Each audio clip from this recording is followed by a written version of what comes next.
I can still hear his voice cutting through the room like a blade. "You're a traitor to this family." Those words landed harder than any slap ever could. My name is Sophia Grant, and for most of my life, I was the daughter who tried to keep everyone together.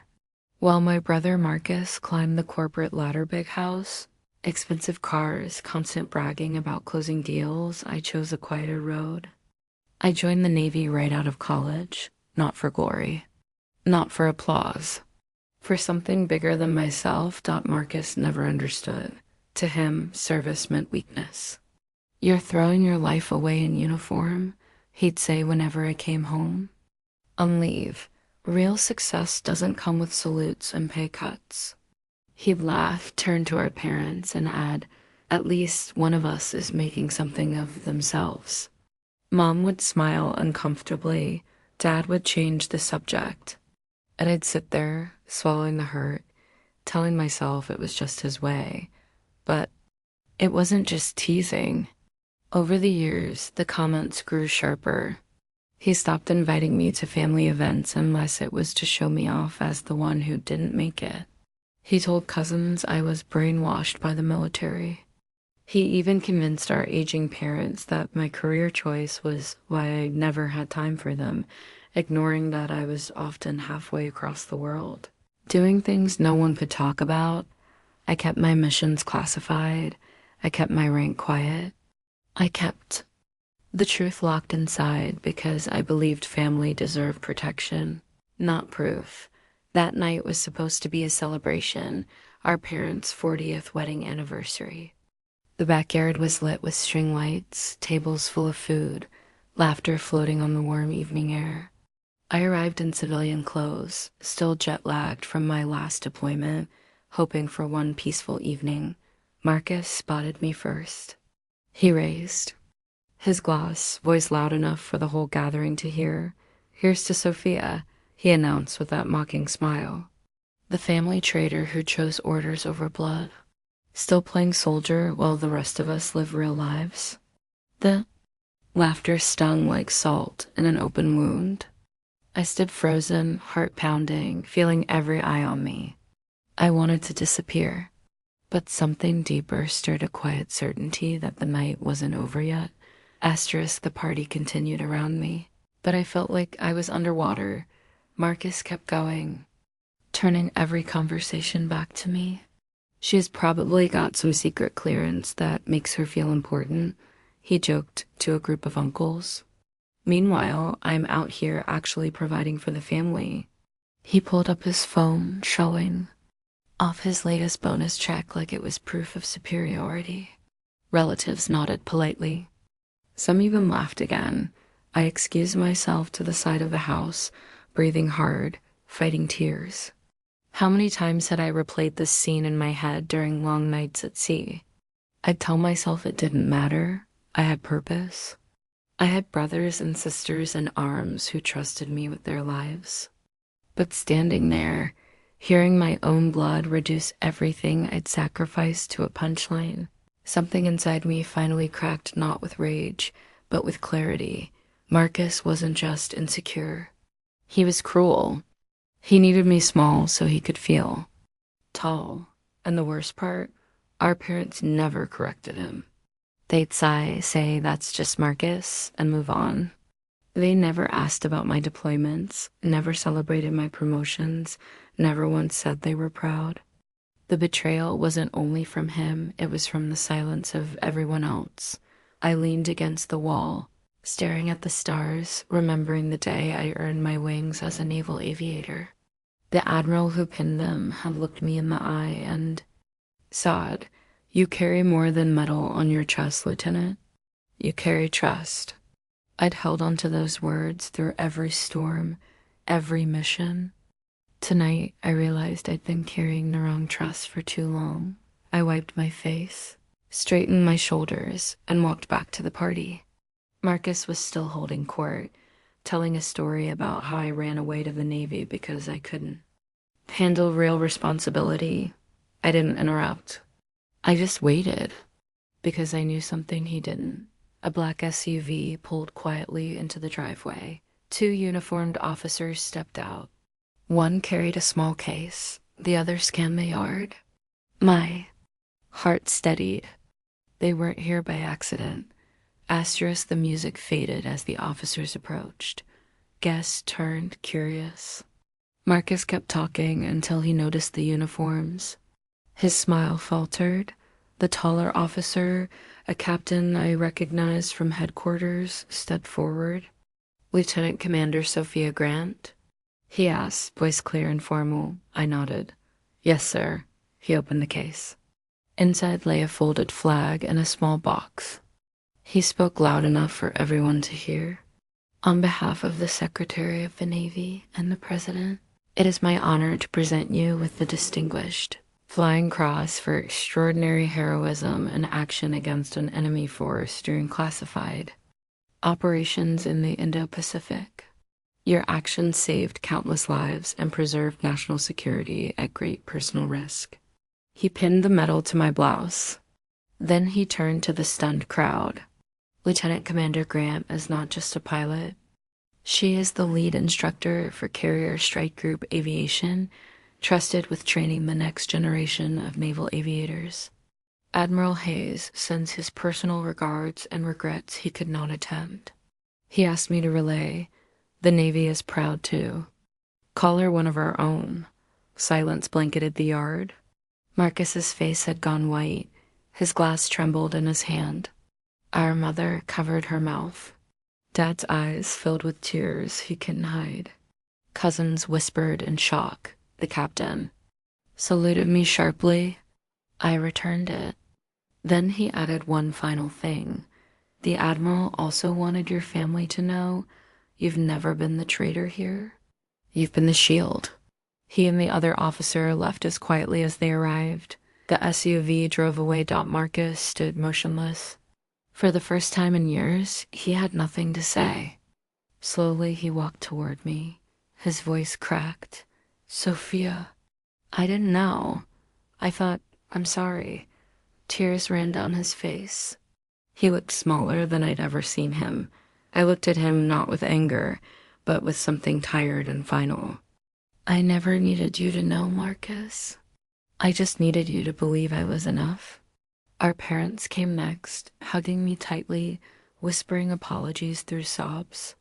The party never really recovered its joy, but something heavier lifted from my chest. That night taught me the deepest truth. Real betrayal isn't always loud words. It's the quiet refusal to see someone's worth.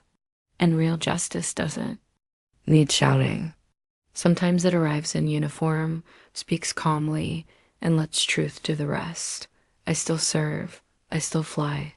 But now I carry my medals openly, not for pride, but as a reminder, you don't have to prove your value to those who should already see it. And when the people hurt you finally understand, the silence that follows isn't empty. It's peace. I can still smell the smoke from that barbecue. Charcoal, corn on the cob, sunscreen, and that faint sweetness of Mia's favorite perfume floating through the air like it owned the place. The sun was blazing. Kids were screaming in the pool. Music thumping low from the speakers. It should have felt like home. But the second I walked through the gate, I knew something was off. My name is Elena. I'm the older sister who left. The one who stopped coming to holidays, stopped posting pictures, stopped explaining. For years, I told myself it was better that way, cleaner, safer. But Mia, my beautiful, perfect little sister, never let it go. She texted me the week before, "Please come. It's been too long. Everyone misses you." I stared at those words for hours before I replied, "Okay." I drove 3 hours with the windows down, trying to convince myself this was a new start. I wore my old jeans, a plain hoodie, hair in a messy bun. No makeup, no pretense. I just wanted to hug my niece, kiss my nephew's sticky cheeks, and maybe sit quietly in the shade while the family swirled around me. But Mia saw me first. She was by the grill in a flowy white sundress, looking like she stepped out of a catalog. Glass of wine in hand, smile bright until it sharpened. "Oh my God," she said, loud enough for heads to turn. "Look who decided to show up, the ghost herself." A ripple of laughter moved through the yard. I forced a small smile. "Hey, Mia." She tilted her head, eyes traveling over me slowly, judgment dripping from every inch. "Still rocking the 'I just rolled out of a bunker' look, huh? No wonder you're always alone." The words landed like a slap. My face heated. I told myself it was just teasing. Sisters do that. But then she kept going. "Seriously, Elena, what do you even do anymore? Still playing pretend soldier? Or did you finally give up on that fantasy?" "I served, Mia," I said quietly. 8 years. She laughed, actually laughed. "Right, and then you vanished. Poof. Mom cried for months." "But sure, you had. Your big, important reasons." Mom was standing 10 feet away, twisting a napkin in her hands, eyes darting between us. She didn't speak. No one did. I swallowed hard. "I never meant to hurt anyone." Mia stepped closer, voice dropping but still carrying. "You look miserable. Always have. Maybe if you stopped acting like you're better than us, you'd have a real life like this." She swept her arm toward the perfect yard, the string lights, her tall, handsome husband flipping burgers in his apron. "This is what winning looks like." Her husband Jake glanced over, quiet nod. He was retired Navy SEAL. Everyone knew it. Mia never let them forget. I set my plate down untouched. My chest felt tight, like the air had turned thick. I could leave. I almost did. But then Jake turned fully toward us, wiped his hands on a towel. His eyes locked on mine, and everything changed. He said one word. Low. Certain. Ghost. My heart stopped. Hawk. He gave a single nod. Mia's smile disappeared. What is that supposed to mean?" Jake didn't answer. Her. He kept looking at me. The backyard went strangely quiet. Even the kids seemed to sense it. The music felt distant. Laughter faded. Everyone was watching. Mia laughed nervously. "Okay, this is weird. You two know each other?" Jake spoke then, voice calm but carrying like a command. "Elena was my spotter. Fallujah, Ramadi, places most people never hear about. Ghost because she could disappear into a shadow and still see everything. She saved my life more than once. More than I deserved." Silence swallowed the yard whole. Mia's face drained of color. Her wine glass trembled in her hand. You're joking." I looked at her, really looked. "I never told you because I didn't want it hanging over us. I wanted to be your big sister, not that person. But every time I came home, it felt like I was wearing a costume. So I stopped coming." Her eyes filled with tears, but anger flashed first. "You let me think you were nothing. You let me think I was better. All this time, you assumed," I said softly. "You decided who I was without ever asking." She shook her head, voice breaking. "I was protecting Mom, Dad, everyone. You hurt us when you left.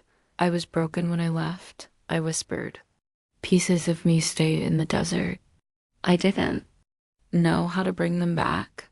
Jake stepped forward, set the spatula down with deliberate care. Then he turned to Mia. "Apologize, now." It wasn't a shout. It didn't need to be. The weight of those 3 words landed heavier than any scream, Mia's. Breath hitched. Tears spilled over. She looked around Mom, crying silently. Dad stunned, neighbors frozen with plates in their hands. Her voice cracked. "I didn't know. You didn't want to know," I said. "The truth tasted bitter, but it was mine. You enjoyed thinking I was small. It made you feel big." She covered her mouth. Sobs shook her shoulders. I felt the old pain rise years of being invisible, dismissed, mocked in subtle and not so subtle ways. But standing there, with Jake's quiet strength beside me, something shifted inside my chest. Not anger anymore. Just clarity. I didn't need to destroy her. She was already seeing the truth. Jake didn't move. He just waited. Maya finally looked at me, mascara streaking down her cheeks. I'm sorry, Elena. I'm so sorry. I was cruel. I was jealous. I thought if I tore you down, my life would feel more secure, but it doesn't. It never did. The words hung there.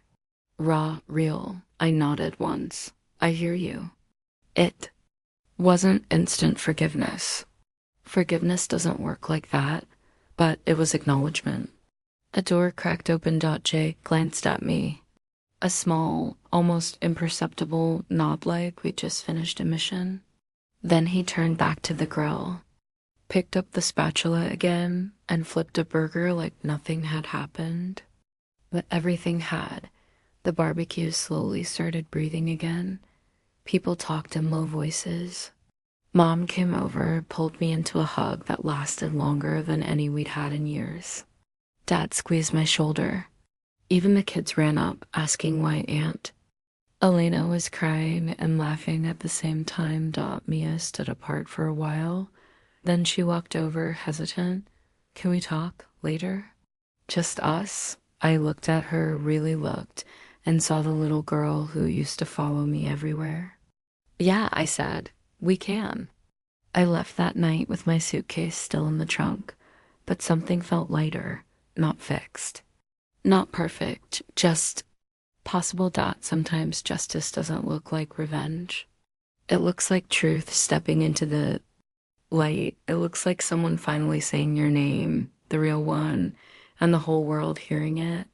I spent so long hiding. But that day, I didn't disappear.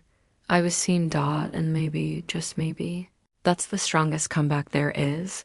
If someone's ever made you feel small, remember this. Your story isn't over until you decide it is.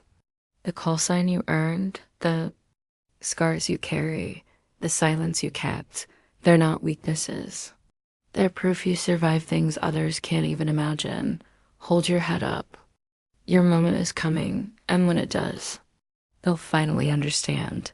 Thanks for listening to my story. If this resonated with you, drop a like, share your own quiet victories in the comments, and subscribe for more real, raw tales of heartbreak, strength, and the justice that sometimes arrives without a fight. I'll see you in the next one. Take care of your heart. It's been through enough. There's a kind of pain that doesn't bleed from the outside. It lives quietly inside your chest, in the space between who you used to be and who you were forced to become. I know that pain well, because the person who put it there was my own sister. My name is Clara, and for most of my life, I believed that family was the one thing that would never let you down. I believed that blood meant loyalty, that a sister meant safety. I was wrong. Growing up, Rachel and I were always compared. She was the beautiful one, the charming one, the one who made every room light up the moment she walked in. And me, I was the quiet one, the one who studied late at night, who wore plain clothes, who didn't know how to smile for photographs the way Rachel did, effortlessly, like she was born performing. Our mother adored her. Our relatives celebrated her. And slowly, without even realizing it, I started to shrink. I made myself smaller so Rachel could feel bigger. That's what good sisters do, I told myself. That's what love looks like. But love, real love, doesn't ask you to disappear. It was a Sunday afternoon when everything I had buried for years came rising back to the surface. Rachel was hosting a family gathering at her new home, a beautiful house in a quiet neighborhood, filled with people I had grown up around. Aunts, uncles, childhood friends, neighbors. All the faces that had watched us grow up together. I had dressed carefully that day. Not to impress anyone, just to feel good about myself for once. A simple blue dress, my hair done. A quiet confidence I had been building slowly. After years of therapy and healing and learning how to take up space again, I walked through her front door with a smile, and within minutes, She shattered it. It started with a comment. Just a small one, the kind Rachel always made, wrapped in laughter so it felt like a joke. She looked at me in front of everyone and said, "Oh, Clara, you're still wearing that kind of dress?" You always did have interesting taste. People laughed. Some shifted uncomfortably. I felt my face go warm, but she wasn't done. You know, she continued, loud enough for the whole room to hear. Clara was always the one who tried so hard. Always. Reaching for things just a little out of her league. The laughter grew louder, and I stood there, frozen, that familiar shrinking feeling returning like an old wound reopening. But what I didn't know in that moment was that someone in that room already knew exactly who I was, and his presence was about to change everything. His name was Daniel, Rachel's husband of 2 years. A man she had introduced to the family with tremendous pride. Tall, composed, with calm eyes that seemed to observe more than they revealed. She had told us he worked in government security, nothing more. Rachel liked mystery when it served. Her image. I had met him briefly at their wedding, exchanged a few polite words, and thought nothing more of it. He seemed decent, reserved, the kind of man who listened more than he spoke. I hadn't seen him in months, but there he was, standing near the doorway with a glass of water in his hand, watching the room with that same quiet attention. And when Rachel made her comments, when the laughter rose around me like water around a drowning person, I noticed something. He wasn't laughing. He was watching me. Not the way people watch when they pity you. Something different. Something I couldn't name yet, but the pain was still too loud to think clearly, because what happened next, I was not prepared for. Rachel turned to the group again and said, "You know what's funny? Clara once applied for a position at the same firm as me. They called me first." She smiled, tilting her head. "Some things are just written a certain order, I suppose." And that was the moment something inside me broke open, because it was a lie. I hadn't applied at her firm. What actually happened was the opposite. Rachel had applied at the organization where I worked. She didn't get the role. And rather than face it honestly, she had quietly rewritten the story for years, feeding it to anyone who would listen.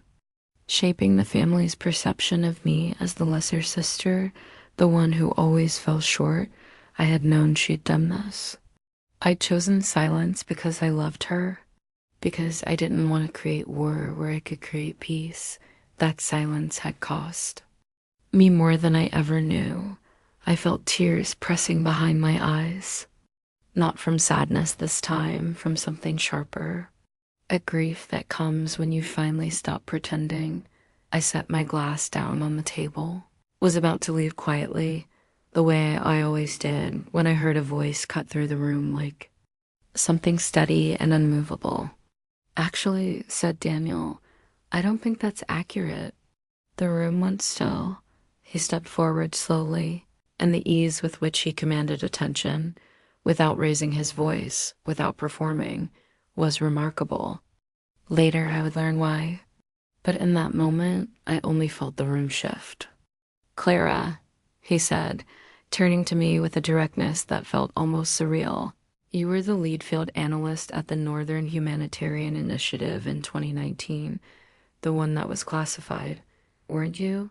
I stared at him. "I know your work," he said. Quietly, "You save lives. Real ones, in places most people in this room have never heard of." The silence that followed was the loudest sound I had ever heard. Rachel's smile dissolved. And for the first time in years, I didn't feel the need to shrink. I wish I could tell you that what followed was dramatic, that there was shouting, confrontation, a moment of glorious exposure, but real justice, the kind that actually heals you, rarely looks like a scene from a movie. It looks like a quiet room, and the truth finally taking its seat. Daniel, it turned out, was not simply in government security. He was a former Navy SEAL who had transitioned into humanitarian coordination, the same field I had spent 8 years working in quietly, without recognition, without applause. He had reviewed reports from my team. He had seen my name on documentation from operations that would never make the news. He knew exactly who.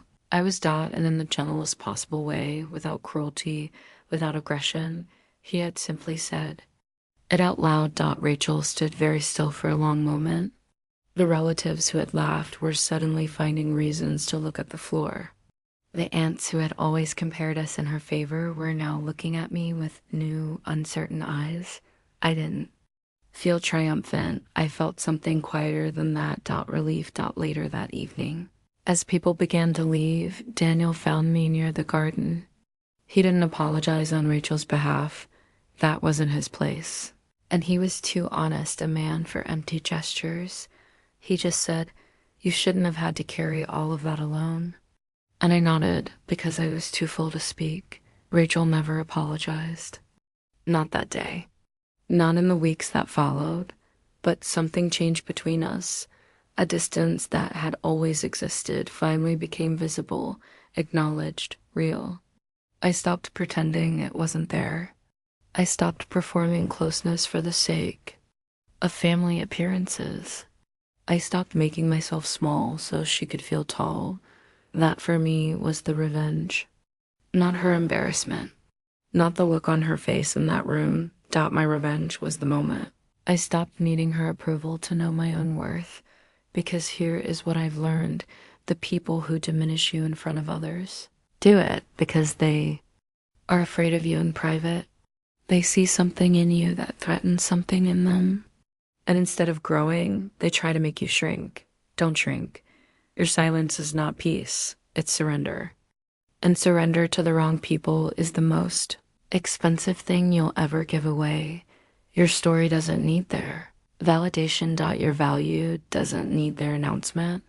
Sometimes the most powerful thing you can do is simply stay standing. And let the truth, in its own time, in its own way, speak for itself. The moment I turned the key in the lock that evening, I already knew something was wrong. The hallway light was on bright, unforgiving, and I could hear voices. Not one or two, but many. Laughter, clinking plates, the smell of garlic and cumin, drifting out like an unwelcome guest.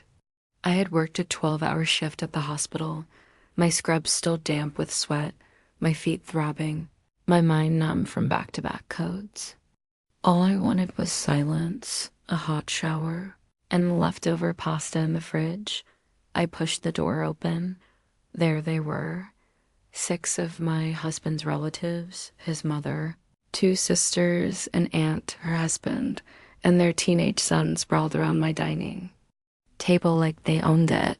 Takeout containers littered the surface. My good china was out. Someone had opened the bottle of red wine I'd been saving for our anniversary next month.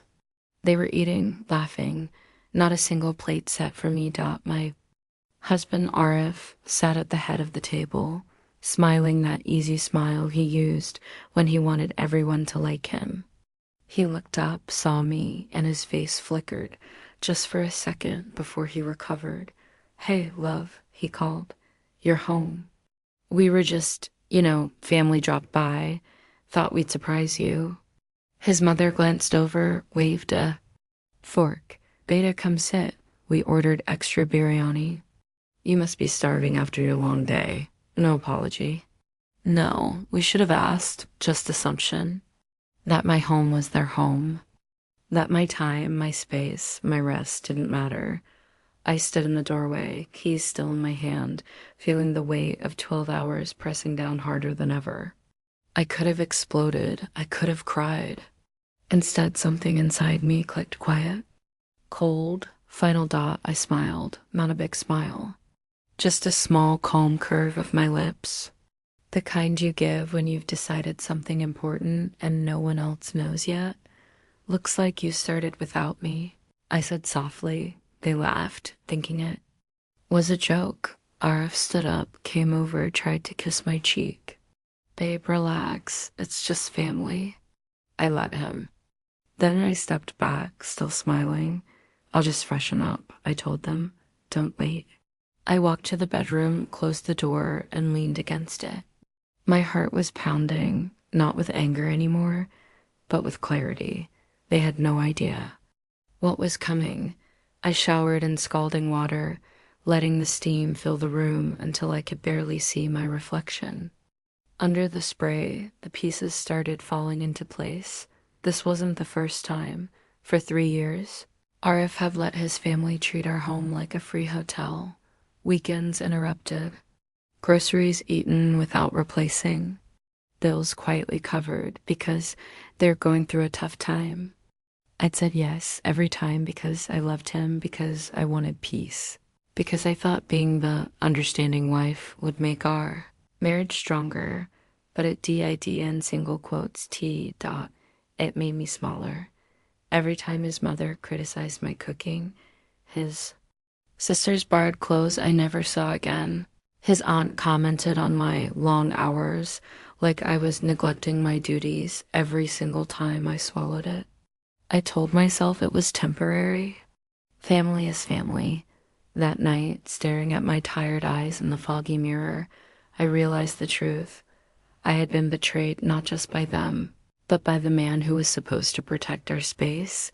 He never said no, never set a boundary, never once asked if I was okay carrying the load alone. I dried off, changed into clean clothes, simple jeans and a white shirt, and walked back out. They were still there. Plates half empty, wine glasses refilled. The teenage boy scrolling on his phone, feet on my coffee table. Arif looked relieved when he saw me.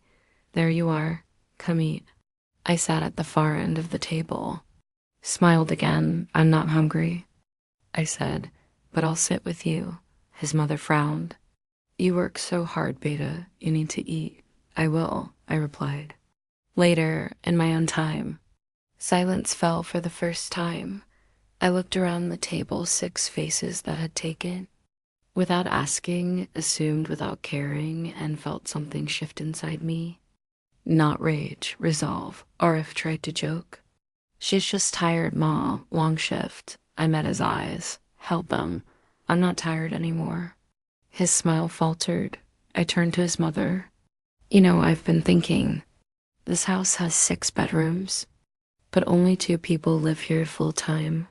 Me and Arif, yet somehow it always feels full. She blinked.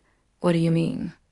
I said calmly, that I've been sharing my home, my food, my peace, without ever being asked if I wanted to. And tonight I realized I don't want to anymore. The teenage boy snorted. One sister rolled her eyes. I kept going. From now on, if you want to visit, you call first. If you want dinner, you bring something or order for everyone, including me. And if I say no, it means no. Arif's face went pale. Babe, come on. No, I cut in, voice steady. You don't get to decide this time. You've decided for 3 years. Now it's my turn. His mother stood up. This is how you speak to family? This is how I speak to people who treat my home like a restaurant, I answered. Room felt smaller, heavier. I stood up too. Dinner's over. I'll clean up after you leave. They stared. I smiled one last time, small, peaceful, unbreakable. They left 30 minutes later. No goodbyes. Just quiet packing, awkward footsteps. The front door closing behind them. Arif stayed. He sat on the couch, head in his hands. I didn't mean for it to feel like that, but it did, I said. And you never stopped it? He looked up, eyes wet. I'm sorry. I should have seen it. I should have protected you. I didn't answer right away. I cleared the table, rinsed the plates, wiped down the surfaces, every motion deliberate. Reclaiming the space, when I finished, I sat across from him. I'm not leaving you, I told him. But things change tonight. Boundaries, respect, or we won't survive this.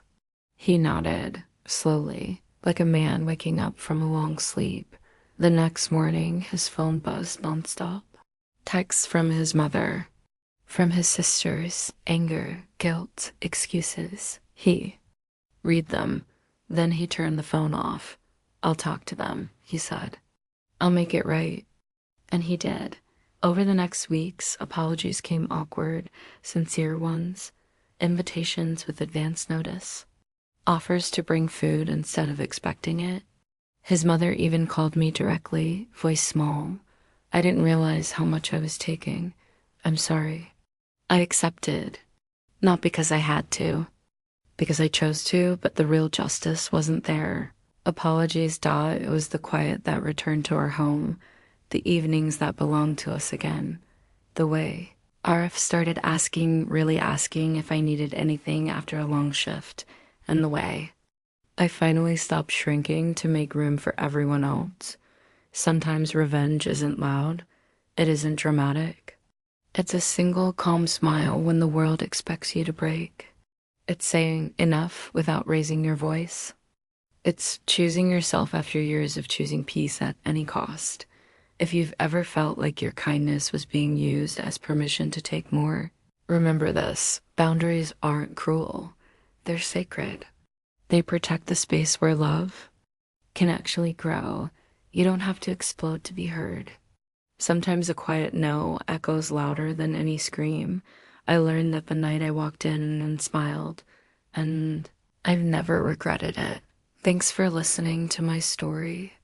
If it reminded you of a time you finally stood up for yourself, drop a like, share it in the comments, and subscribe so we can keep finding our strength together. Your peace is worth protecting. Don't ever forget that. I'll see you in the next one. Take care of your heart. I still remember the exact moment I woke up shaking. It was 3:17 a.m., the room pitch black except for the faint glow of my phone on the nightstand. My heart was pounding so hard I could feel it in my throat. I just see my dad. Not in a photo or a memory, but right there, standing at the foot of my bed in his old navy jacket, the one he wore every Sunday. He looked exactly like he did before the cancer took him 3 years ago. Strong, serious, eyes full of that quiet love he never said out loud. He didn't smile. He didn't hug me. He just stared straight into my soul and said 5 words that chilled. Emmy to the bone. Don't wear that dress your sister gave you. That's it. No explanation. No love you. Just that warning, sharp and urgent, like he knew something I didn't. Then he faded, and I bolted upright, gasping. I tried to shake it off. Dreams are just dreams, right? My dad had been gone long. Time, grief plays tricks, but the dress, oh, that dress. It was hanging in my closet, still in the garment bag my sister Emily had handed me 2 weeks earlier with that big, perfect smile of hers. For your big night out, she'd said, hugging me tight. You deserve to feel beautiful, sis. After everything you've been through, everything. She meant the divorce, the loneliness, the way I'd been rebuilding my life piece by piece. Emily had, in my rocker, so I thought. She was the one who called every day, brought soup when I was sick, helped me pick out new curtains for the empty house. She was younger by 4 years, always the golden child, the one Dad doted on most. But after he passed, we grew even closer. Or that's what I told myself. The dress was stunning deep emerald silk, fitted in all the right places, the kind of thing I'd never buy for myself. I'd planned to wear it to the charity gala next weekend, the first big event I'd attended since. The split, a chance to feel alive again. But now, Dad's voice echoed in my head. Don't wear it. I got out of bed, flipped on the light, and stared at the bag. My hands trembled as I unzipped it just enough to touch the fabric. It felt cold, wrong. I told myself I was being ridiculous. Emily would never hurt me. She was family, the only family I had left. But what if Dad was trying to tell me something? What if he saw what I couldn't? I zipped it back up and went back to bed, but sleep never came. The next morning, I called Emily. Hey, about that dress. It's gorgeous, but I'm not sure it's my color. She laughed, light and easy. Nonsense. Try it on. You'll see. Trust me. Trust me. Those words stuck like a splinter dot asterisk, the days blurred. I avoided the closet. Every time I walked past it, I felt watched, but life kept moving. Work, errands, pretending everything was fine. Then came the day I couldn't ignore it anymore. The gala was tomorrow. I had nothing else to wear that felt special. So, heart racing, I pulled the dress out. I slipped it on in front of the mirror. It fit like it was made for me. Too perfect. I turned, admiring the way it caught the light. And that's when I noticed something odd. A tiny, almost invisible seam along the inner lining at the back, near the zipper. It looked all altered, like someone had opened it and stitched it shut again. Curiosity turned to dread. I grabbed scissors from the drawer, small, careful cuts, and opened the seam. Inside, tucked between the lining and the silk, was a small plastic pouch, clear. Inside it, a tiny camera lens, a battery, wires so thin they looked like threads. A hidden recording device.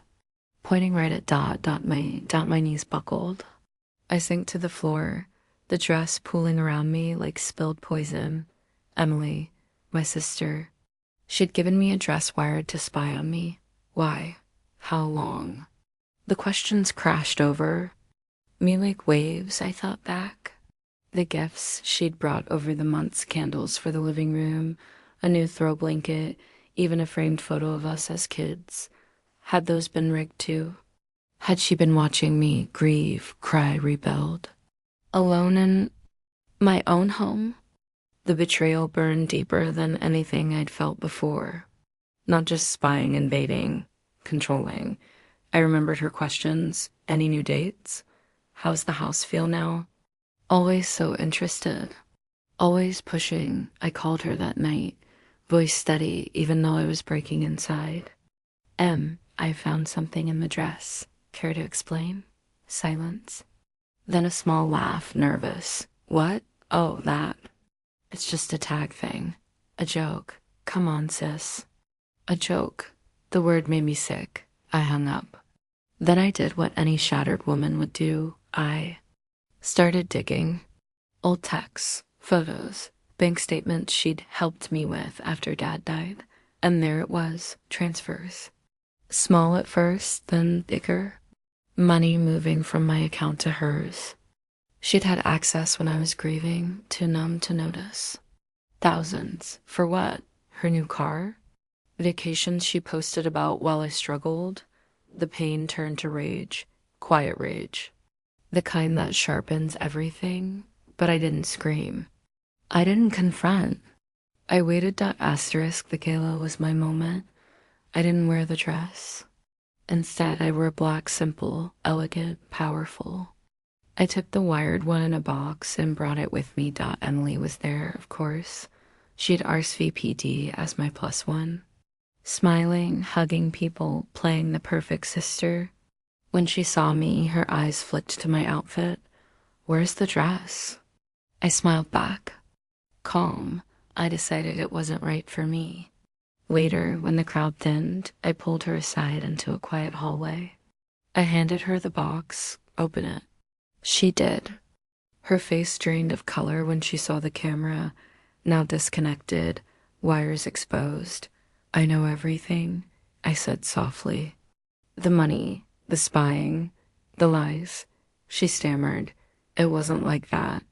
I was protecting you. You were so lost after Dad. Protecting? My voice cracked, but I held it together.